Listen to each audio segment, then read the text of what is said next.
ಮಾಡಿಕೊಂಡು ನಾವು ವಾಕ್ಯದಲ್ಲಿ ಹೋಗೋಣ. ಪರಿಶುದ್ಧನ ಪವಿತ್ರನ ಅಂತ ನನ್ನ ದೇವ, ಮಹಾಗುಣಮೋನ್ನತನೇ, ಸರ್ವಶಕ್ತನ ಅಂತ ನನ್ನ ದೇವ್ರೆ, ದೇವಾದಿದೇವನೇ, ರಾಜಾದಿರಾಜನೇ, ಕರುಣಾಮಯನು, ದಯಾಸಾಗರನ ಅಂತ ನನ್ನ ದೇವ್ರೆ, ಸಜ್ಜುಗಳಂತ ದೇವ್ರೆ, ಪ್ರಾರ್ಥನೆ ವಿಜ್ಞಾಪನೆ ಮನವಿಗಳನ್ನು ಕೇಳುವಂಥ ದೇವರು, ಸದುತ್ತರ ಕೊಡುವಂಥ ದೇವರು ನೀವಾಗಿದ್ಕ ನಿಮಗೆ ಸ್ತೋತ್ರ ಅಪ್ಪ. ಎಸ್ಸೆ ಒಂದು ಸಂಘ ಪ್ರಾರ್ಥನೆಯಲ್ಲಿ ದೇವ ಸಭೆಯಾಗಿ ಸೇರಿ ನಿಮ್ಮ ಸನ್ನಿಧಿಯಲ್ಲಿ ಧೂಪ ಹಾಕಲು ದೇವ ನೀವು ಬರಮಾಡಿದಂಥ ನಿಮ್ಮ ಮಕ್ಕಳಿಗೋಸ್ಕರ ನಿಮಗೆ ಸ್ತೋತ್ರ ಸ್ವಾಮಿ. ನಾವು ಕೂಡ ಈ ಸಮಯದಲ್ಲಿ ದೇವ ನಿಮ್ಮ ವಾಕ್ಯವನ್ನು ಓದಿಕೊಂಡಿರುವಾಗ ಸ್ವಾಮಿ, ಈ ವಾಕ್ಯ ಭಾಗವನ್ನು ಸ್ವಾಮಿ ನಮ್ಮ ಒಂದು ಬುದ್ಧಿ ಜ್ಞಾನಕ್ಕೆ ಸ್ವಾಮಿ ಅರಿಯಲು ಅಸಾಧ್ಯ ಕರ್ತನೆ. ಆದರೆ ದೇವ ನಿಮ್ಮೊಂದು ಧರ್ಮಶಾಸ್ತ್ರದ ಮರ್ಮಗಳನ್ನು ರಹಸ್ಯಗಳನ್ನು ಬಯಲ್ಪಡಿಸುವಂಥ ದೇವ್ರು ನೀವಾಗಿದ್ದು ಸ್ವಾಮಿ. ನಿಮ್ಮ ಆತ್ಮನಿಂದ ಪ್ರತಿಯೊಬ್ಬರನ್ನು ತುಂಬಿಸ್ರಿ ಸ್ವಾಮಿ. ಕೇಳುವಂಥ ಕಿವಿಗಳನ್ನು ಗ್ರಹಿಸ್ಕೊಳ್ಳುವಂಥ ಹೃದಯಗಳನ್ನು ದಯಪಾಲಿಸಿ ಸ್ವಾಮಿ. ಒಂದು ವಾಕ್ಯ ಭಾಗದಿಂದ ನಮ್ಮನ್ನು ಸ್ವಾಮಿ ನಮ್ಮೆಲ್ಲರೊಟ್ಟಿಗೆ ಸ್ವಾಮಿ ನೀವು ಮಾತಾಡ್ರಿ ಕರ್ತನೆ ಸ್ವಾಮಿ. ನಾವು ಯಾವ ರೀತಿಯಾಗಿ ಪ್ರಾರ್ಥನೆ ಮಾಡ್ಬೇಕೆಂಬುದಾಗಿ ಸ್ವಾಮಿ ನೀವೇ ಬೋಧಿಸಿದೇವ. ನಿಮಗೆ ನಿಮ್ಮ ಚಿತ್ತಾನುಸಾರವಾದಂಥ ಪ್ರಾರ್ಥನೆ ನಾವೆಲ್ಲರೂ ಮಾಡುವಂತೆ ಸ್ವಾಮಿ ನೀವು ಕೃಪೆ ತೋರಿಸ್ರಿ ಕರ್ತನೆಗಳಂತನೂ ಮಿಶಿಲುವೆಲೆ ಮರೆ ಮಾಡಿದೇವ. ಪರಿಶುದ್ಧ ಆತ್ಮನಿಂದ ತುಂಬಿಸ್ರಿ, ಪೂರ್ಣವಾಗಿ ತೊಳೆದು ಶುದ್ಧಿಗೊಳಿಸಿ ಪರಿಶುದ್ಧ ಪಾತ್ರೆಯಾಗಿ ನೀವು ಉಪಯೋಗಿಸ್ಕೊಂಡು ನೀವು ಮಹಿಮೆ ಅಂದ್ರೆ ಸ್ವಾಮಿ ರಕ್ಷಣೆ ಆ ಒಂದು ಗಳಿಗೆಯಲ್ಲಿ ಸ್ವಾಮಿ ನಾನು ಮಾತಾಡ್ತೀನಿ, ಪವಿತ್ರ ಆತ್ಮನು ಆ ಗಳಿಗೆಯಲ್ಲಿ ಮಾತಾಡ್ತೀನಿ ಎಂಬುದಾಗಿ ನಾನು ವಾಗ್ದಾನ ಕೊಟ್ಟಂತೆ ಸ್ವಾಮಿ.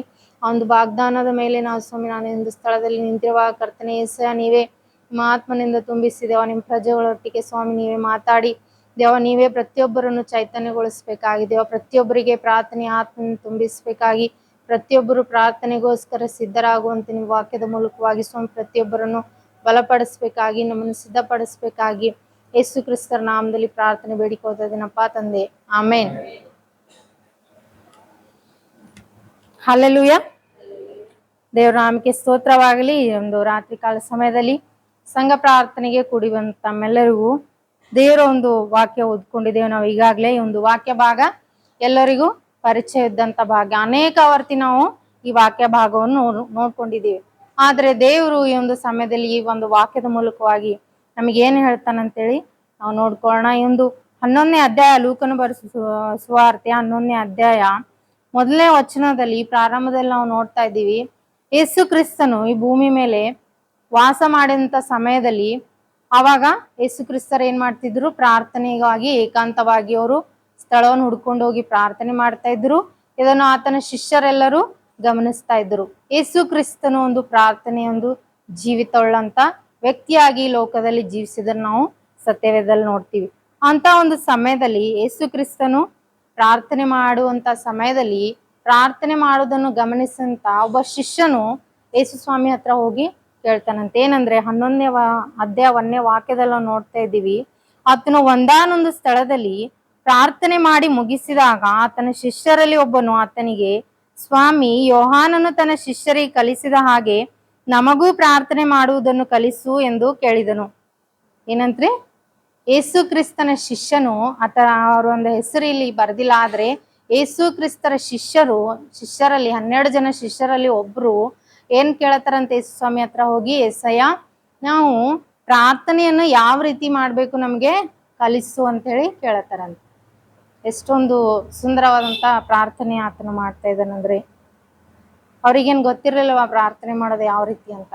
ಗೊತ್ತಿತ್ತು ಯೇಸು ಸ್ವಾಮಿ ಪ್ರಾರ್ಥನೆ ಮಾಡೋದೆಲ್ಲ ಅನೇಕ ಕಡೆ ಹೋದಾಗೆಲ್ಲ ಕೇಳ್ತಿದ್ರಲ್ರಿ.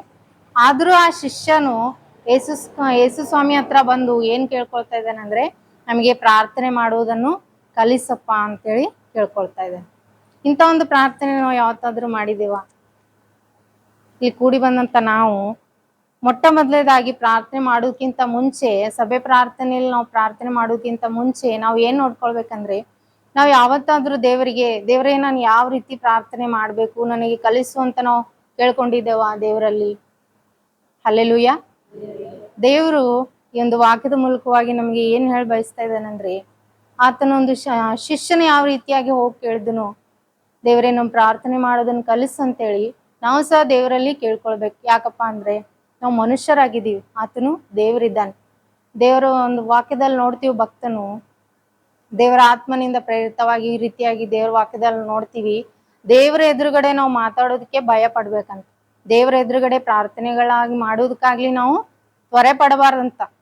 ಗಡಿಬಿಡಿ ಮಾಡೋದಾಗ್ಲಿ ಅಥವಾ ಉದ್ರೇಕದಿಂದಾಗ್ಲಿ ಆವೇಶದಿಂದಾಗಲಿ ನಾವು ಯಾವುದೇ ಮಾತುಗಳನ್ನು ದೇವರ ಎದುರುಗಡೆ ಹೇಳ್ಬಾರ್ದು. ದೇವರು ಆಕಾಶದಲ್ಲಿದ್ದಾನೆ, ನಾವು ಭೂಮಿಯಲ್ಲಿ ಇದ್ದೀವಿ.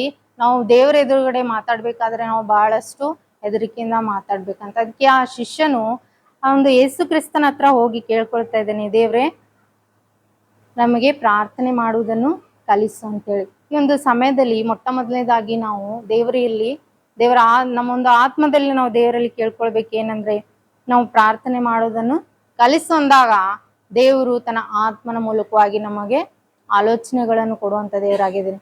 ಆ ಒಂದು ಶಿಷ್ಯನಿಗೆ ದೇವರು ಪ್ರಾರ್ಥನೆಯನ್ನು ಕಲಿಸ್ತಾ ಬಂದನು. ಯಾವಾಗ ಆ ಒಂದು ಶಿಷ್ಯ ಹೋಗಿ ಆ ಒಂದು ಯೇಸು ಸ್ವಾಮಿ ಹತ್ರ ಪ್ರಾರ್ಥನೆ ಮಾಡೋದನ್ನು ಕಲಿಸು ಅಂದಾಗ ದೇವರು ಮೊಟ್ಟ ಮೊದಲನೇದಾಗಿ ಆ ಒಂದು ವಿಷಯ ಆತನಿಗೆ ಬೋಧಿಸ್ತಾನೆ ನೋಡ್ರಿ. ಒಂದು 2ನೇ ವಾಕ್ಯದಲ್ಲಿ ಆ ಒಂದು ಮಾತನ್ನು ನೋಡ್ತೀವಿ. ಅದಕ್ಕಾತನು, ನೀವು ಪ್ರಾರ್ಥಿಸುವಾಗ ತಂದೆ ನಿನ್ನ ನಾಮವು ಪರಿಶುದ್ಧವೆಂದು ಎಣಿಸಲ್ಪಡಲಿ. ಹಲ್ಲೆಲೂಯಾ. ಮೊಟ್ಟ ಮೊದಲನೇದಾಗಿ ದೇವ್ರು ಯಾವೊಂದು ವಿಷಯಕ್ಕೋಸ್ಕರ ನಾವು ಪ್ರಾರ್ಥನೆ ಮಾಡ್ಬೇಕಂತ ಹೇಳ್ತಾ ಇದ್ದಾನ್ರಿ, ಆತನ ಒಂದು ನಾಮದ ಕುರಿತು. ಹಲ್ಲೆಲೂಯಾ. ಯೇಸು ಕ್ರಿಸ್ತನ ನಾಮವು ಎಂಥದ್ದು, ಯೇಸು ಕ್ರಿಸ್ತನ ನಾಮ ಎಷ್ಟೊಂದು ಬಲವಾದಂತ ನಾಮ, ಎಷ್ಟೊಂದು ಶಕ್ತಿ ಸಾಮರ್ಥ್ಯವುಳ್ಳಂತ ನಾಮ. ಆ ಒಂದು ನಾಮದಲ್ಲಿ ಎಷ್ಟೊಂದು ಬಲ ಇದೆ. ಆ ಒಂದು ನಾಮ ಎಷ್ಟು ಪರಿಶುದ್ಧವಾದಂತ ನಾಮವಾಗಿದೆ. ಆ ಒಂದು ನಾಮದಲ್ಲಿ ಯಾವೊಂದು ಅದ್ಭುತ ಕಾರ್ಯಗಳು ಜರುಗ್ತವೆ. ಆ ಒಂದು ನಾಮದಲ್ಲಿ ಎಷ್ಟೊಂದು ಅದ್ಭುತ ಕಾರ್ಯಗಳು, ಆಶ್ಚರ್ಯ ಕಾರ್ಯಗಳು, ಬಿಡುಗಡೆ, ಸ್ವಸ್ಥತೆ ಜರುಗ್ತದಂತ ಅನೇಕರಿಗೆ ಗೊತ್ತಿಲ್ಲ. ಇವತ್ತು ನಾನು ನೀನು ಯಾವೊಂದು ವಿಷಯಕ್ಕೋಸ್ಕರ ಪ್ರಾರ್ಥನೆ ಮಾಡ್ಬೇಕಂದ್ರೆ ಆ ಒಂದು ನಾಮಕ್ಕೋಸ್ಕರ ನಾವು ಪ್ರಾರ್ಥನೆ ಮಾಡ್ಬೇಕು. ಏನಂತ ಪ್ರಾರ್ಥನೆ ಮಾಡ್ಬೇಕಂದ್ರೆ, ಯೇಸು ಕ್ರಿಸ್ತನ ನಾಮ ಇಡೀ ಲೋಕದ ಕಟ್ಟ ಕಡೆಯವರೆಗೂ ಪ್ರತಿಯೊಂದು ವ್ಯಕ್ತಿಯು ಆ ಒಂದು ನಾಮವನ್ನು ಅರಿತುಕೊಳ್ಬೇಕು. ಪ್ರತಿಯೊಂದು ಸ್ಥಳದಲ್ಲಿ ಆತನ ಒಂದು ನಾಮ ಪರಿಶುದ್ಧವೆಂದು ಎಣಿಸಲ್ಪಡ್ಬೇಕು. ಆತನ ನಾಮದಲ್ಲಿ ಪಾಪ ಪರಿಹಾರ ಇದೆ ಅಂತ ಅನೇಕರಿಗೆ ಗೊತ್ತಿಲ್ಲ. ಎಷ್ಟೋ ಜನರು ಇವತ್ತು ಯಜ್ಞಗಳನ್ನು, ಬಲಿಗಳನ್ನು, ವ್ಯರ್ಥವಾದಂತ ಆಚರಣೆಗಳನ್ನು, ಎಷ್ಟೋ ಕಠೋರವಾದಂತ ವೃತಗಳನ್ನು ಅವರು ಮಾಡ್ತಾ ಇದ್ದಾರೆ ಭಕ್ತಿ ಸಾಧನೆಗೋಸ್ಕರ. ಈ ಒಂದು ಪರಿಶುದ್ಧವಾದಂತ ನಾಮ ಅನೇಕರಿಗೆ ಗೊತ್ತಿಲ್ಲ. ಈ ಒಂದು ನಾಮ ಎಷ್ಟು ಪರಿಶುದ್ಧವಾಗಿದೆ, ಈ ನಾಮದಲ್ಲಿ ನಾವು ಪರಿಶುದ್ಧರಾಗ್ತೀವಂತ ಎಷ್ಟೋ ಜನರಿಗೆ ಗೊತ್ತಿಲ್ಲ. ಅದಕ್ಕೋಸ್ಕರ ಮೊಟ್ಟ ಮೊದಲನೇದಾಗಿ ದೇವರ ಆತ್ಮನು ಏನ್ ಹೇಳ್ತಾ ಇದ್ದಾನಂದ್ರೆ, ಇವತ್ತು ನಾನು ನೀನು ಯಾತಕ್ಕೋಸ್ಕರ ಪ್ರಾರ್ಥನೆ ಮಾಡ್ಬೇಕಪ್ಪ ಅಂದ್ರೆ, ಆತನ ಒಂದು ಸನ್ನಿಧಿಯಲ್ಲಿ ಬಂದಾಗ, ನಾವು ಪ್ರಾರ್ಥನೆಗೆ ಮೊಳಕಾಲು ಊರಿದಾಗ, ನಾವು ಮನಸ್ಸು ಬಂದಂತೆ ಯಾವುದೋ ಪ್ರಾರ್ಥನೆ ಮಾಡದೆ, ನಮ್ಮೊಂದು ಇಚ್ಛೆ ಅನುಸಾರವಾಗಿ ನಾವು ಯಾವುದನ್ನು ಪ್ರಾರ್ಥನೆ ಮಾಡದೆ, ದೇವರ ಆತ್ಮನು ಏನನ್ನು ಬೋಧಿಸ್ತಾನೋ, ಯೇಸು ಕ್ರಿಸ್ತನು ಯಾವ ರೀತಿ ನಮಗೆ ಬೋಧಿಸಿದನೋ, ಯಾವೊಂದು ವಿಷಯಗಳಿಗೆ ನಾವು ಪ್ರಾರ್ಥನೆ ಮಾಡ್ಬೇಕು, ಯಾವ ರೀತಿ ವಾಕ್ಯದಲ್ಲಿ ಆತನು ಚಿತ್ತಕ್ಕನುಸಾರವಾಗಿ ಮಾಡಂತ ಪ್ರಾರ್ಥನೆ ಆತನು ಖಂಡಿತವಾಗಿ ಕೇಳ್ತಾನೆ. ದೇವರ ವಾಕ್ಯದಲ್ಲಿ ನಾವು ನೋಡ್ತೀವೋ ಅದೇ ಪ್ರಕಾರ ನಾವು ಯಾವಾಗ ಪ್ರಾರ್ಥನೆಯನ್ನು ಮಾಡ್ತೀವೋ, ದೇವರ ಚಿತ್ತಾನುಸಾರವಾದಂತ ಪ್ರಾರ್ಥನೆ ಯಾವಾಗ ನಾವು ದೇವರ ಸನ್ನಿಧಿಯಲ್ಲಿ ಮಾಡ್ತೀವೋ ಅವಾಗ ಖಂಡಿತವಾಗಿಯೂ ದೇವರು ಪ್ರಾರ್ಥನೆಯನ್ನು ಕೇಳ್ತಾನೆ. ಹಲ್ಲೆಲೂಯಾ. ಮೊಟ್ಟ ಮೊದಲನೇದಾಗಿ ನಾವು ಯಾವೊಂದು ವಿಷಯಕ್ಕೋಸ್ಕರ ಪ್ರಾರ್ಥನೆ ಮಾಡ್ಬೇಕ್ರಿ, ಯೇಸು ಕ್ರಿಸ್ತನ ಒಂದು ನಾಮ ಪರಿಶುದ್ಧ ಎಂದು ಎಣಿಸಲ್ಪಡ್ಬೇಕು. ಪ್ರತಿಯೊಂದು ಸ್ಥಳದಲ್ಲಿ, ಪ್ರತಿಯೊಂದು ಊರಿನಲ್ಲಿ, ಪ್ರತಿಯೊಂದು ಗ್ರಾಮದಲ್ಲಿ, ಪ್ರತಿಯೊಂದು ಎಲ್ಲೆಲ್ಲಿ ಸಂಪರ್ಕ ಸಾಧನೆಯೂ ಕೂಡ ಇಲ್ಲೋ ಅಂತ ಸ್ಥಳದಲ್ಲಿ ಕೂಡ ಯೇಸು ಕ್ರಿಸ್ತನ ನಾಮವು ಪರಿಶುದ್ಧ ಎಂದು ಎಣಿಸಲ್ಪಡ್ಬೇಕು. ಯೇಸು ಕ್ರಿಸ್ತನ ನಾಮದಲ್ಲಿ ಪ್ರತಿಯೊಬ್ಬರು ತಮ್ಮ ಪಾಪಗಳನ್ನು ಒಪ್ಪಿಕೊಂಡು ಪರಿಶುದ್ಧರಾಗ್ಬೇಕಂತ ಹೇಳಿ, ಪ್ರತಿಯೊಂದು ಆತ್ಮ ಆ ಒಂದು ನಾಮದಲ್ಲಿ ರಕ್ಷಣೆ ಹೊಂದ್ಬೇಕಂತೇಳಿ ನಾವು ಮೊಟ್ಟ ಮೊದಲನೇದಾಗಿ ಆ ಒಂದು ನಾಮದ ಕುರಿತು ನಾವು ಪ್ರಾರ್ಥನೆ ಮಾಡ್ಬೇಕು. 2ನೇದಾಗಿ ನಾವು ನೋಡ್ತೀವಿ ಅದೇ ಮುಂದಿನ ವಾಕ್ಯದಲ್ಲಿ,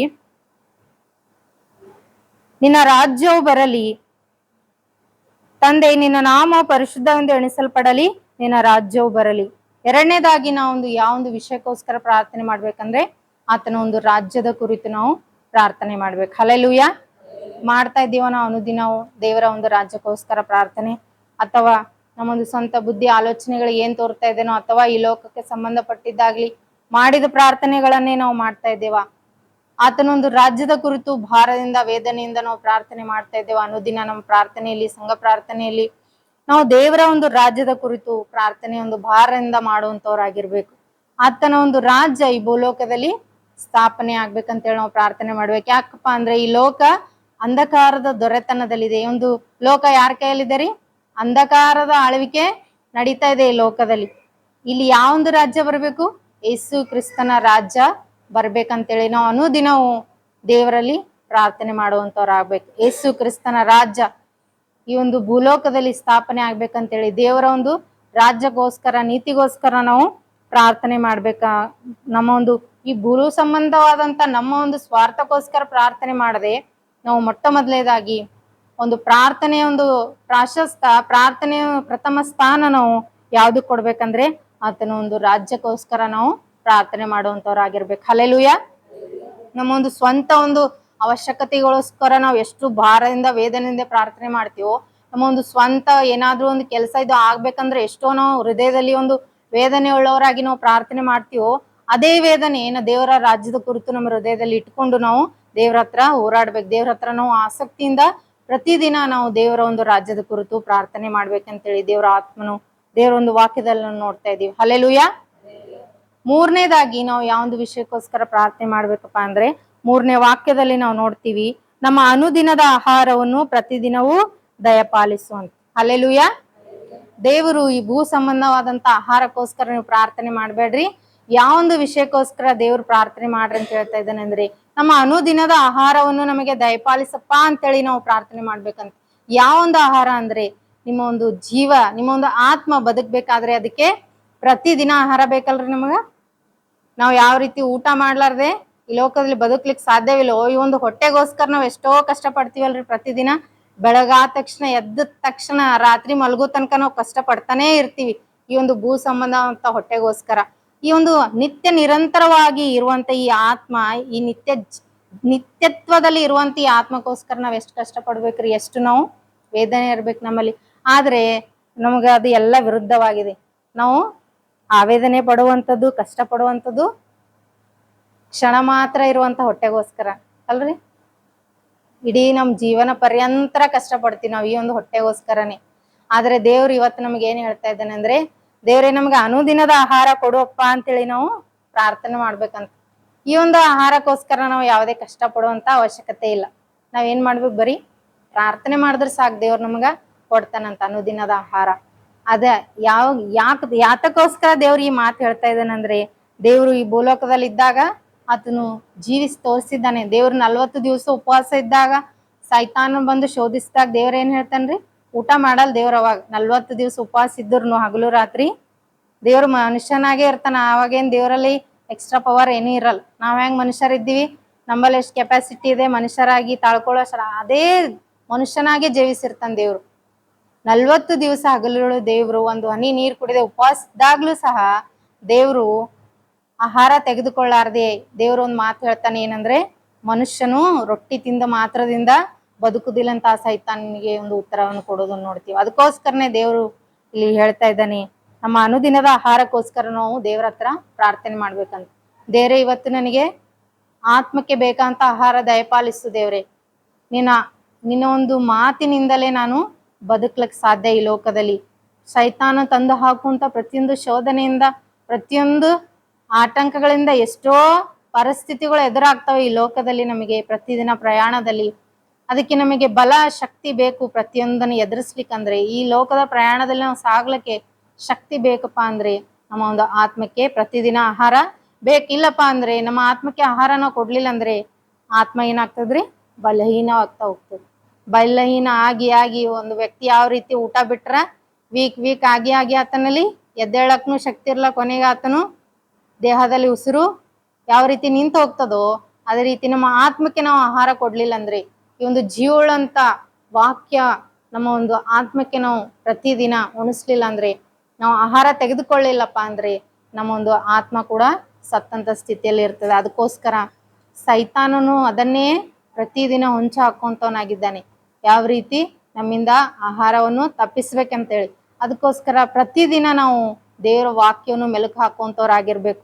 ಸಂಘ ಪ್ರಾರ್ಥನೆಯಲ್ಲಿ, ಉಪವಾಸ ಪ್ರಾರ್ಥನೆಯಲ್ಲಿ, ನಾವು ಒಂದು ಸಬ್ಬತ್ ದಿನದಲ್ಲಿ ಯಾವೊಂದು ವಾಕ್ಯಗಳನ್ನು ದೇವರ ಸನ್ನಿಧಿಯಲ್ಲಿ ಕೇಳಿದೆವೋ ಪ್ರತಿದಿನ ನಾವು ಅದನ್ನು ಮೆಲುಕು ಹಾಕುವಂತವ್ರಾಗಿರ್ಬೇಕು. ಈಗಲಾದ್ರೂ ಎಷ್ಟೋ ಫೆಸಿಲಿಟಿಗಳು ಕೊಟ್ಟಾನ ದೇವ್ರು ನಮಗ್. ಅವಾಗಾದ್ರೂ ವಾಕ್ಯ ಕೇಳಕ್ ಎಷ್ಟೆಷ್ಟೋ 3 ದಿನ 4 ದಿನ 1 ವಾರ ಗಂಟ್ಲೆ ಪ್ರಯಾಣ ಮಾಡಿ ಹೋಗ್ತಾ ಇದ್ರಂತ ದೇವ್ರ ವಾಕ್ಯ ಕೇಳಕ್. ಆದ್ರೆ ದೇವ್ರು ನಾವು ಕುಂತಂತ ಸ್ಥಳದಲ್ಲೇ ನಮ್ಮ ಮೊಬೈಲ್ ನಲ್ಲೇ ಬರುವಂತೆ ದೇವ್ರ ವಾಕ್ಯಗಳು ನಮಗ ಕೊಟ್ಟಾನ. ಸಂಡೇ ಮಿಸ್ ಆದ್ರೂ ಯೂಟ್ಯೂಬ್ ಅಲ್ಲಿ ನಾವು ನೋಡುವಂತೆ ದೇವ್ರು ಎಷ್ಟೋ ಫೆಸಿಲಿಟಿ ಕೊಟ್ಟಾನ. ಅದಕ್ಕೆ ನಾವು ಪ್ರತಿದಿನ ಯಾವ್ದ್ಯಾವ್ದೋ ವ್ಯರ್ಥವಾದಂತವುಗಳನ್ನು ನಾವು ನೋಡೋದಕ್ಕಿಂತ ದೇವರೊಂದು ವಾಕ್ಯವನ್ನು ಕೇಳುವುದಾದ್ರೆ ಅದು ನಮಗೆ ಆತ್ಮಕ್ಕೆ ಬಲ ಕೊಡ್ತದಂತ. Hallelujah, hallelujah. ಅದಕ್ಕೋಸ್ಕರ ದೇವ್ರು ಏನ್ ಹೇಳ್ತಾ ಇದ್ದಾನೆಂದ್ರೆ, ಅನುದಿನದ ಆಹಾರ ದೇವ್ರೆ ನಮಗೆ ದಯಪಾಲಿಸು. ನಿಮ್ಮ ವಾಕ್ಯವನ್ನು ಕೇಳುವಾಗ, ಯಾವಾಗ ನಾವು ನಿನ್ನ ವಾಕ್ಯವನ್ನು ಕೇಳ್ತೀವೋ, ನಿಮ್ಮ ಮಾತುಗಳನ್ನ ನಾವು ಯಾವಾಗ ಕೇಳ್ತೀವೋ ಅದು ನನಗೆ ಆತ್ಮಕ್ಕೆ ಆಹಾರವಾಗ್ಬೇಕು, ಅದು ನನ್ನ ಆತ್ಮಕ್ಕೆ ಬಲ ಕೊಡುವಂತದ್ದಾಗ್ಬೇಕು. ದೇವ್ರೆ, ನಾನು ಸಾಮಾನ್ಯವಾಗಿ ನಿಮ್ಮ ಮಾತುಗಳನ್ನು ಕೇಳದೆ ಅದರ ಒಂದು ಮರ್ಮ ರಹಸ್ಯ ನಂಗೆ ತಿಳಿಸಂತೇಳಿ ನಾವು ಪ್ರತಿದಿನ ನಾವು ದೇವ್ರ ಹತ್ರ ಪ್ರಾರ್ಥನೆ ಮಾಡ್ಬೇಕು. ದೇವ್ರೇ ನನಗೆ ಪ್ರತಿದಿನ ನನ್ನ ಆತ್ಮಕ್ಕೆ ಆಹಾರವನ್ನು ಕೊಡು ಅಂತೇಳಿ. ಗೊತ್ತಾಯ್ತ್ರಿ ಯಾವ್ಯಾವ ಒಂದು ವಿಷಯಗಳಿಗೆ ಪ್ರಾರ್ಥನೆ ಮಾಡ್ಬೇಕು ನಾವು? ಮೊಟ್ಟ ಮೊದಲನೇದಾಗಿ ದೇವರ ಒಂದು ನಾಮದ ಕುರಿತು ನಾವು ಪ್ರಾರ್ಥನೆ ಮಾಡ್ಬೇಕು. ಎರಡನೇದಾಗಿ ದೇವರ ಒಂದು ರಾಜ್ಯಕ್ಕೋಸ್ಕರ ಪ್ರಾರ್ಥನೆ ಮಾಡ್ಬೇಕು. ಮೂರನೇದಾಗಿ ನಾವು ನಮ್ಮ ಅನುದಿನದ ಆಹಾರವನ್ನು ದೇವರೇ ನಮಗೆ ಕೊಡು ಅಂತೇಳಿ ನಾವು ಪ್ರಾರ್ಥನೆ ಮಾಡ್ಬೇಕಂತೇಳಿ ನಾವು ದೇವ್ರ ವಾಕ್ಯದಲ್ಲಿ ನೋಡ್ತೀವಿ. ಈ ಒಂದು ವಾಕ್ಯ ಭಾಗ ಓದುಕೊಳ್ಳುವಾಗ ಹೆಡ್ಡಿಂಗ್ ನಲ್ಲಿ ನೋಡ್ತೀವಿ ಏನಿದೆ ಅಂದ್ರೆ, ಮನುಷ್ಯರು ದೇವರ ಪ್ರಾರ್ಥನೆಯಲ್ಲಿ ಆಸಕ್ತರಾಗಿರಬೇಕೆಂದು ಏಸು ಸಾಮ್ಯ ರೂಪವಾಗಿ ಬೋಧಿಸಿದ್ದು ಅಂತ. ನಾವು ಯಾವ್ದ್ರಲ್ಲಿ ಆಸಕ್ತರಾಗಿರ್ಬೇಕಂತ್ರಿ? ಮನುಷ್ಯರಾದಂತ ನಾವು ದೇವರ ಪ್ರಾರ್ಥನೆಯಲ್ಲಿ ಆಸಕ್ತರಾಗಿರ್ಬೇಕಂತ. ಸಂಘ ಪ್ರಾರ್ಥನೆಗೆ ಬಂದಂತ ನಾವು ಎಷ್ಟೋ ಭಾಗ್ಯವಂತರು. ದೇವ್ರು ಈ ಮಾತುಗಳು ನಮ್ಗೆ ತಿಳಿಸ್ತಾ ಇದ್ದಾನಂದ್ರೆ, ನಾವು ಯಾವ್ದ್ರಲ್ಲೋ ಯಾವ್ದ್ಯಾವ್ದೋ ವಿಷಯಗಳಲ್ಲಿ ಆಸಕ್ತಿ ತೋರಿಸೋದಲ್ಲ, ನಾವು ಯಾವ್ದ್ರಲ್ಲಿ ಆಸಕ್ತಿ ಇರ್ಬೇಕಂತ್ರಿ? ದೇವರ ಪ್ರಾರ್ಥನೆಯಲ್ಲ ಅಂತ. ನಮ್ಮ ಪ್ರಾರ್ಥನೆ ಅಲ್ಲ. ಯಾರ ಪ್ರಾರ್ಥನೆ ರೀ? ದೇವರ ಪ್ರಾರ್ಥನೆ. ದೇವರ ಪ್ರಾರ್ಥನೆ, ದೇವರ ರಾಜ್ಯದ ಪ್ರಾರ್ಥನೆಯಲ್ಲಿ ನಾವು ಆಸಕ್ತರಾಗಿರ್ಬೇಕಂತ. ಕೊನೆಯದಾಗಿ ಇನ್ನೊಂದು ಮಾತನ್ನ ನಾವು ನೋಡ್ತಾ ಇದ್ದೀವಿ. ದೇವ್ರು ಪ್ರಾರ್ಥನೆ ಯಾವ ರೀತಿ ಮಾಡ್ಬೇಕಂತ ತಿಳಿಸಿ ಹೇಳಿ ಸವಿಸ್ತರವಾಗಿ ಇಷ್ಟು ಮಾತ್ರವಲ್ಲದೆ ಒಂದು ಉದಾಹರಣೆಯನ್ನು ಕೊಟ್ಟು ಸಹ ದೇವರು ಆತನ ಶಿಷ್ಯರಿಗೆ ಹೇಳ್ತಾ ಇದ್ದಾನೆ. ಇವ್ರಿಗೆ ಇನ್ನೂ ಅರ್ಥ ಆಗ್ಬೇಕು ಅಂತಂದ್ರೆ ಏನ್ ಪ್ರಾರ್ಥನೆ ಮಾಡ್ಬೇಕು? ಪ್ರತಿದಿನ ಮಾಡಿದೇ ಮಾಡ್ಬೇಕಾ, ಇದೇ ಮಾಡ್ಬೇಕಾ ನಾವು ಪ್ರಾರ್ಥನೆ ಅನ್ಕೊಳ್ಳೋಂಥವ್ರಿಗೆ ದೇವ್ರು ಒಂದು ಕತೆ, ಒಂದು ಉದಾಹರಣೆಯನ್ನು ಕೊಟ್ಟು ಅವರಿಗೆ ತಿಳಿಸಿ ಹೇಳ್ತಾ ಇದ್ದಾನೆ. ಒಬ್ಬ ಸ್ನೇಹಿತನ ಒಂದು ಉದಾಹರಣೆಯನ್ನು ಕೊಟ್ಟು ಇಲ್ಲಿ ಹೇಳ್ತಾ ಇದ್ದಾನೆ. ಏನಪ್ಪಾ ಅಂದ್ರೆ, ಒಬ್ಬ ಸ್ನೇಹಿತ ಬರ್ತಾನಂತ ರಾತ್ರಿ ಮಕ್ಕೊಂಡಾಗ. ಇನ್ನೊಬ್ಬ ಸ್ನೇಹಿತನಿಗೆ ಹೋಗಿ ಬಾಗಿಲು ಬಾರಿಸಿ, ನಂದು ಮನೆಗೆ ಗೆಸ್ಟ್ಗಳು ಬಂದಾರ, ನನಗೆ ರೊಟ್ಟಿ ಬೇಕಾಗ್ಯಾವ, ಕಡ ಕೊಡು ಅಂತ ಕೇಳ್ತಾನಂತ ಬಾಗಿಲು ಬಾರಿಸಿ. ಅವಾಗ ಆ ಸ್ನೇಹಿತ ಅವನು ಸ್ನೇಹದ ನಿಮಿತ್ತ ಇಲ್ದ್ರು ಪದೇ ಪದೇ ಬಾಗಿಲು ಬಾರಿಸೋದು ಕಾಟ ತಡ್ಕೊಳ್ಳಾರ್ದೆ ಆದ್ರೂ ಹೋಗ್ಯವ ಕೊಡ್ತಾನಂತ. ಅರ್ಥ ಆಗ್ಲತ್ತದ್ರಿ? ಆತ ಸ್ನೇಹಿತ ಬಂದು ಬಾಗಿಲು ಬಾರಿಸೋದು ಕೊಡ್ಲಿಕ್ ಅವನಿಗೆ ಮನ್ಸಿಲ್ಲ ಅಂದ್ರುನು ಒಂದ್ ಕಾಟ ಬಾಗಿಲು ಬಡ ಬಡ ಬಡ ಅಂತ ಬಾರಿಸೋದು ಕಾಟ ತಡ್ಕೊಳ್ಳಕ್ ಆಗ್ಲಾರ್ದೆ ಹೋಗಿ ಎದ್ದವ ಕೊಡ್ತಾನಂತ. ಇಷ್ಟು ಉದಾಹರಣೆ ದೇವ್ರು ಕೊಟ್ಟಿ ತಿಳಿಸಿ ಹೇಳಿದನು ಪ್ರಾರ್ಥನೆ ವಿಷಯದಲ್ಲಿ. ಅಂದ್ರೆ ನಾವು ಎಷ್ಟು ಪ್ರಾರ್ಥನೆ ಮಾಡ್ಬೇಕು ಅಂದ್ರೆ, ಈ ಮನುಷ್ಯರೇ ಹಿಂಗ್ ಮಾಡ್ತಾರಂದ್ರ ನಾವು ಒಳ್ಳೆಯನೋ ಆದಂತ ದೇವ್ರು, ನೀವು ನಿಮ್ ಕೆಟ್ಟವರಾದಂತ ನೀವೇ ನಿಮ್ ಮಕ್ಕಳಿಗೆ ಒಳ್ಳೇದ್ ಕೊಡ್ತೀರಿ, ನೀವು ಮೀನು ಕೇಳಿದ್ರೆ ಹಾವು ಕೊಡ್ತೀರೇನು, ತತ್ತಿ ಕೇಳಿದ್ರ ಚೇಳು ಕೊಡ್ತೀರೇನು ಅಂತೇಳಿ ಇಷ್ಟು ತಿಳಿಯುವಾಗಿ ದೇವರು ಸಾಮ್ಯ ರೂಪವಾಗಿ ಹೇಳಿರೋದಂತ ಉದ್ದೇಶ ಏನಪ್ಪಾ ಅಂದ್ರೆ, ನಾವು ಮನುಷ್ಯರು ಪ್ರಾರ್ಥನೆ ಮಾಡೋದರಲ್ಲಿ ಬೇಸರ ಪಡ್ತೀವಿ. ಹೌದಲ್ರಿ? ಹಲ್ಲೆಲೂಯಾ. ನಾವು ಬೇಸರ ಬರ್ತದ ಪ್ರಾರ್ಥನೆ ಮಾಡ್ಲಕ್. ಬೇರೆ ಕೆಲಸ ಮಾಡ್ಲಕ್ ಏನು ಬೇಸರ ಇರಲ್ಲ. ಬೆಳಗನ ಮಾಡಂದ್ರೆ ಮಾಡ್ತೀವಿ ನಾವು. ಆದ್ರೆ ಪ್ರಾರ್ಥನೆ ಮಾಡ್ಬೇಕಂದ್ರೆ ಒಂದ್ ಅರ್ಧ ಗಂಟೆ ದೇವ್ರ ಸನ್ನಿಧಿಲಿ ಕುಳ್ಕೊಳ್ಬೇಕಂದ್ರ ಬಾಳ್ ನಮಗ ಬೇಸರ ಬರ್ತದ. ಏನೇನೋ ಆಲೋಚನೆ ಬರ್ತಾವ, ಏನೇನೋ ಡಿಸ್ಟರ್ಬೆನ್ಸ್ ಆಗ್ತದ.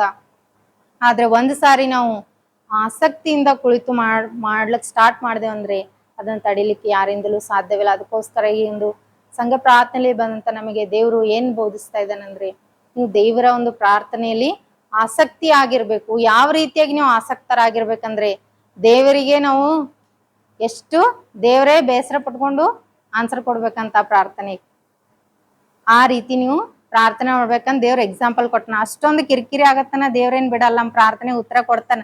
ನಮ್ಮ ಆಸಕ್ತಿ, ನಮ್ಮ ಒಂದು ಭಾರ, ನಮ್ಮ ಒಂದು ವೇದನೆ ನೋಡಿ ದೇವ್ರು ಖಂಡಿತವಾಗಿ ನಮ್ಮ ಪ್ರಾರ್ಥನೆಗೆ ಉತ್ತರಗಳನ್ನು ಕೊಡುವಂತ ದೇವರಾಗಿದ್ದಾನೆ. ಅಂತ ಒಂದು ಒಳ್ಳೆ ದೇವ್ರು ನಮ್ ದೇವರಾಗಿದ್ದಾನೆ. ಹಲ್ಲೆಲೂಯಾ. ಅದಕ್ಕೋಸ್ಕರ ಈ ಸಂಘ ಪ್ರಾರ್ಥನೆಯಲ್ಲಿ ಬಂದಂತ ನಾವು ಈ ಒಂದು ವಿಷಯಗಳನ್ನ ನಾವು ಮನಸ್ಸಿನಲ್ಲಿ ಇಟ್ಕೊಂಡು, ದೇವರು ನಮ್ಗೆ ಯಾವೊಂದು ವಿಷಯಗಳನ್ನು ಬೋಧಿಸಿದನೋ, ಯಾವೊಂದು ವಿಷಯಕ್ಕೋಸ್ಕರ ನಾವು ಪ್ರಾರ್ಥನೆ ಮಾಡ್ಬೇಕೆಂಬುದಾಗಿ ದೇವರು ತನ್ನ ವಾಕ್ಯದ ಮೂಲಕವಾಗಿ ನಾವು ಬೋಧಿಸಿದನೋ, ಆ ಒಂದು ವಿಷಯಗಳನ್ನು ನಮ್ಮ ಮನಸ್ಸಿನಲ್ಲಿ ಇಟ್ಕೊಂಡು ಪ್ರತಿದಿನ ನಾವು ಪ್ರಾರ್ಥನೆ ಮಾಡುವಂತವ್ರಾಗಿರ್ಬೇಕು. ಆತನ ಒಂದು ನಾಮದ ಕುರಿತು, ಆತನ ಒಂದು ರಾಜ್ಯದ ಕುರಿತು ನಾವು ಈ ಲೋಕ ಸಂಬಂಧವಾಗಿ ನಮ್ಮ ಸ್ವಾರ್ಥದಕ್ಕೋಸ್ಕರ ನಾವು ಪ್ರಾರ್ಥನೆ ಮಾಡದೆ ಪ್ರಥಮ ಸ್ಥಾನ ಆತನ ರಾಜ್ಯಕ್ಕೆ ನಾವು ಕೊಟ್ಟು ಆಸಕ್ತಿಯಿಂದ ನಾವು ಪ್ರತಿದಿನ ಪ್ರಾರ್ಥನೆ ಮಾಡುವುದಾದರೆ ದೇವರು ಖಂಡಿತವಾಗಿ ನಮ್ಮ ಪ್ರಾರ್ಥನೆಯನ್ನು ಕೇಳುವಂತವನಾಗಿದ್ದಾನೆ. ಆತನ ಚಿತ್ತದ ಪ್ರಕಾರವಾದಂತ ಪ್ರಾರ್ಥನೆ ನಮ್ಮ ಪ್ರಾರ್ಥನೆ ಆಗಿರ್ತದೆ. ಯಾವಾಗ ನಾವು ಆತನ ರಾಜ್ಯದ ಕುರಿತು ಮೊದಲನೇದಾಗಿ ನಾವು ಪ್ರಾರ್ಥನೆ ಮಾಡ್ತೀವೋ, ಈ ಲೋಕ ಸಂಬಂಧವಾದದ್ದೆಲ್ಲ ನಾವು ನಮಗೆ ಹಿಂಬಾಲಿಸ್ತಾವ ಅಂತ ನಾವು ದೇವ್ರ ವಾಕ್ಯದಲ್ಲಿ ನೋಡ್ತೀವಿ. ಅದಕ್ಕೋಸ್ಕರ ಮಾತು ಕೊಟ್ಟಂತ ದೇವರು, ತಪ್ಪಲಾರದಂತ ದೇವರು, ನಂಬಿಗಸ್ತನ ಅಂತ ದೇವರು ಇರುವಾಗ ಈ ಒಂದು ಮಾತುಗಳನ್ನು ಮನಸ್ಸಿನಲ್ಲಿ ಇಟ್ಕೊಂಡು ಪ್ರಾರ್ಥನೆಯನ್ನು ಮಾಡೋಣ. ಈ ಸಂಘ ಪ್ರಾರ್ಥನೆಯಲ್ಲಿ ದೇವರೇ ಒಂದು ಶಿಷ್ಯರಿಗೆ ಕಲಿಸಿದಂತೆ ಇವತ್ತು ನಾನು ಕೂಡ ಕಲಿಸಪ್ಪ. ಯಾವ ರೀತಿ ನಾನು ಪ್ರಾರ್ಥನೆ ಮಾಡ್ಬೇಕು, ಯಾವ ರೀತಿ ಪ್ರಾರ್ಥನೆ ಮಾಡ್ಬೇಕೆಂಬುದಾಗಿ 3 ವಿಷಯಗಳನ್ನು ದೇವರು ತಿಳಿಸಿದ್ದೆ. ಆ ರೀತಿಯಾಗಿ ನಾನು ಪ್ರಾರ್ಥನೆ ಮಾಡುವಂತೆ ನನಗೆ ಸಹಾಯ ಮಾಡಂತೇಳಿ ನಾವು ದೇವರ ಒಂದು ರಾಜ್ಯದ ಕುರಿತು ಪ್ರಾರ್ಥನೆ ಮಾಡೋಣ, ಸ್ವಾರ್ಥೆಯ ಕುರಿತು ಪ್ರಾರ್ಥನೆ ಮಾಡೋಣ. ಯಾಕಪ್ಪ ಅಂದ್ರೆ ಅಂತ್ಯ ಕಾಲದಲ್ಲಿ ನಾವು ಜೀವಿಸ್ತಾ ಇದ್ದೀವಿ. ದೇವ್ರು ಬರುವಂತ ದಿನ ಸಮೀಪವಾಗಿದೆ. ದೇವ್ರು ಹೇಳಿದಂತ ಎಲ್ಲಾ ಸೂಚನೆಗಳು ಲೋಕದಲ್ಲಿ ನೆರವೇರ್ತಾ ಇದ್ದೇವೆ. ಈ ಒಂದು ಸಮಯದಲ್ಲಿ ಅಷ್ಟೇ ಸೈತಾನ್ ಕೂಡ ಚುರುಕಾಗಿ ಕೆಲಸ ಮಾಡ್ತಿದ್ದಾನೆ. ಆತನ ಒಂದು ಸಮಯ ಕೊಂಚವೇ ಅಂತ ತಿಳಿದು ರೌದ್ರವಾಗಿ ಆತನು ಗರ್ಜಿಸುವ ಸಿಂಹದ ಉಪಾದಿಯಲ್ಲಿ ತಿರುವಾಗ ನಾವು ಸಹ ಅಷ್ಟೇ ಎಚ್ಚರವಾಗಿದ್ದು ಆತನ ಒಂದು ಬಲಿಗೆ ಬೀಳದಂತೆ ಪ್ರತಿಯೊಂದು ನೋಡ್ರಿ, ಆರಂಭದಲ್ಲಿ ಎಷ್ಟು ಜನ ಸಂಘ ಪ್ರಾರ್ಥನೆಗೆ ಬರ್ತಾ ಇದ್ರು, ಆದ್ರೆ ಈಗ ನೋಡಿದ್ರಿ ಕೆಲವು ಬೆರಳೆಣಿಕೆ ಅಷ್ಟು ಮಾತ್ರ ನಾವು ನೋಡ್ತಾ ಇದ್ದೀವಿ. ಪ್ರಾರ್ಥನೆಗೆ ಬರುವಂತವ್ರ ಸಂಖ್ಯೆ ಏನಾಗ್ತದೆ, ಬರ್ತಾ ಕಡಿಮೆ ಆಗ್ತದೆ. ಯಾಕೆ ಇದು ನೋಡಿದ್ರೆ ನಾವು ತಿಳ್ಕೊಬೇಕು ನಾವು ಅಂತ್ಯ ಕಾಲದಲ್ಲಿ ಇದ್ದೀವಂತ. ದೇವ್ರ ಏನ್ ಹೇಳ, ನಾನು ಬಂದಾಗ ಭೂಲೋಕದಲ್ಲಿ ನಾನು ನಂಬಿಕೆ ಕಾಣ್ತೀನಾ ಅಂತ ದೇವರೇ ಕ್ವಶನ್ ಮಾಡ್ಯಾನ. ದೇವ್ರಿಗೆಲ್ಲ ಗೊತ್ತದ, ಆದ್ರೂ ದೇವ್ರ ಒಂದು ಕ್ವಶನ್ ಮಾರ್ಕ್ ಹಾಕ್ಯಾನ, ನಾನು ಭೂಮಿ ಮೇಲೆ ಬಂದಾಗ ಭೂಲೋಕದಲ್ಲಿ ನಾನು ನಂಬಿಕೆ ಮನುಷ್ಯರಲ್ಲಿ ಕಾಣ್ತೀನ ಅಂತ. ಅದು ನಮ್ ಕಣ್ಣೆದ್ರಿಗೆ ಕಾಣಿಸ್ಲತ್ತದ. ಆರಂಭದಲ್ಲಿ ಸಭೆ ಆರಂಭವಾದಾಗ ಎಷ್ಟು ಆಸಕ್ತಿಯಿಂದ ಸಭೆ ಪ್ರಾರ್ಥನೆಗೆ ಬರ್ತಾ ಇದ್ರು ಎಲ್ಲರೂ. ಆದ್ರೆ ಈಗ ಸಭೆ ಪ್ರಾರ್ಥನೆ ಅಂದ್ರೆ ಬಹಳ ಅಷ್ಟು ಅಲಕ್ಷ್ಯ ಆಗ್ತಿದೆ ಎಲ್ಲರಿಗೂ. ಅದಕ್ಕೋಸ್ಕರ ನೀವು ಸಭೆ ಪ್ರಾರ್ಥನೆ ಕೂಡಿ ಬಂದಿರಂದ್ರೆ ನೀವು ಬಹಳ ಭಾಗ್ಯವಂತರು. ದೇವರು ನಿಮ್ಮನ್ನ ನೋಡಿ ಎಷ್ಟೋ ಸಂತೋಷ ಪಡ್ತಾ ಇದ್ದಾನೆ. ಈ ಒಂದು ಸಭೆಯಲ್ಲಿ ಧೂಪ ಹಾಕುವಂತ ನನ್ನ ಮಕ್ಕಳು ಇದ್ದಾರೆ ಅಂತ ಹೇಳಿ. ಅದಕ್ಕೋಸ್ಕರ ದೇವ್ರು ನಿಮ್ಮನ್ನು ಉಜ್ಜೀವಪಡಿಸೋದಕ್ಕೆ, ಮತ್ತಷ್ಟು ನಿಮ್ಮನ್ನು ಬಲಪಡಿಸೋದಕ್ಕೋಸ್ಕರ ಈ ವಾಕ್ಯ ಭಾಗವು ನಿಮ್ಮ ಎದುರಿಗೆ ತಂದಿರುವಾಗ ನೀವು ಇನ್ನಷ್ಟು ಬಲ ತಂದ್ಕೊಂಡು ಯಾವ ರೀತಿ ಪ್ರಾರ್ಥನೆ ಮಾಡ್ಬೇಕೆಂಬುದಾಗಿ ದೇವ್ರು ನಿಮ್ಗೆ ವಿಷಯಗಳನ್ನು ಕೊಟ್ಟಿದ್ದಾನೆ. ದೇವರೊಂದು ರಾಜ್ಯಕ್ಕೋಸ್ಕರ ನೀವು ಇನ್ನೂ ಹೆಚ್ಚಾಗಿ ಪ್ರಾರ್ಥನೆಯನ್ನು ಮಾಡಬೇಕು. ಈ ಒಂದು ಲೋಕದಲ್ಲಿ ಸುವಾರ್ತೆಗೆ ಎಷ್ಟೋ ಮೊದಲಿರ್ಲಾರ್ದಂತ ಅಡ್ಡಿಗಳು ಇನ್ನು ದಿನಕ್ಕೆ ದಿನ ಹೆಚ್ಚಾಗ್ತಾ ಇದೆ. ದೇವರೊಂದು ಸುವಾರ್ತೆಗೆ, ದೇವ್ರ ಮಕ್ಕಳಿಗೆ ವಿರೋಧಗಳು ಹೆಚ್ಚಾಗ್ತಾ ಇವೆ ಲೋಕದಲ್ಲಿ, ನಮ್ಮ ಸಮೀಪಕ್ಕೂ ಬರ್ತಾ ಇವೆ. ಅದಕ್ಕೋಸ್ಕರ ನಾವು ಎಚ್ಚರವಾಗಿದ್ದು ಹೆಚ್ಚಾಗಿ ದೇವರ ಸನ್ನಿಧಿಯಲ್ಲಿ ನಾವು ಹೋರಾಡಬೇಕು. ದೇವರೊಂದು ರಾಜ್ಯ ಈ ಲೋಕದಲ್ಲಿ ಸ್ಥಾಪನೆಗೋಸ್ಕರ, ದೇವರೊಂದು ಸುವಾರ್ತೆಗೋಸ್ಕರ ನಾವು ಪ್ರಾರ್ಥನೆ ಮಾಡ್ಬೇಕೆಂಬುದಾಗಿ ದೇವರ ಈ ಸಮಯದಲ್ಲಿ ಹೇಳಿರುವಾಗ ಈ ಒಂದು ವಿಷಯಗಳನ್ನು ನಾವು ಮನಸ್ಸಿನಲ್ಲಿ ಇಟ್ಕೊಂಡು ಈ ಸಮಯದಲ್ಲಿ ನಾವೆಲ್ಲರೂ ಪ್ರಾರ್ಥನೆಯಲ್ಲಿ ಹೋಗೋಣ. ದೇವರು ಈ ವಾಕ್ಯವನ್ನು ಆಶೀರ್ವದಿಸಿ.